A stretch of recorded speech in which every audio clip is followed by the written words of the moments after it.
இப்போ நீங்கள் வீடியோவில் பார்க்குற இந்த பச்சை கலரில் காளி வேஷம் போட்டிருக்கிறவங்க தான் வீரமாகாளி, வீரகாளி, வீரமாகாளி, வீர மனோகரி. 3 சாமியுமே வந்து சிகப்பு கலரில் தான் வேஷம் போடுவாங்கன்னு ஆல்ரெடி நான் ஒரு வீடியோ போட்டிருந்தேன்.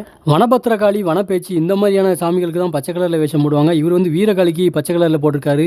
இது வந்து என்ன ரீசன், எதனால் இப்படி போடுறாங்க அப்படின்னா, இது வந்து பக்தர்களோட வேண்டுதல். அவங்களோட கண்ணில் என்ன கலர் காட்டுதோ அதை வச்சு தான் போடுவாங்க. நிறைய பக்தர்களுக்கு உத்தரவு ஒரு வேஷம் வந்திருக்கும், ஆனால் அவங்களுக்கு கனவுல கண்ணில் காட்டுறதுலாம் வேற ஒரு கலர் காட்டிக்கிட்டு இருக்கும்.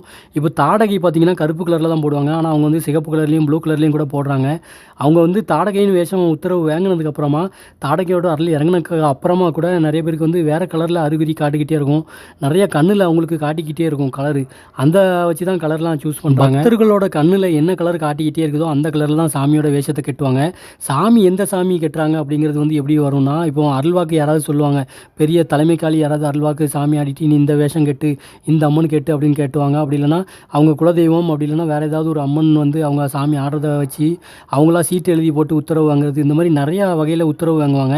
அப்படி அவங்களுக்கு எந்த சாமி உத்தரவு வருதோ அந்த வேஷத்தை இந்த மாதிரி உங்கள் கண்ணில் காட்டுற கலரில் வேறு வேறு கலரில் சாமி போடுறாங்க.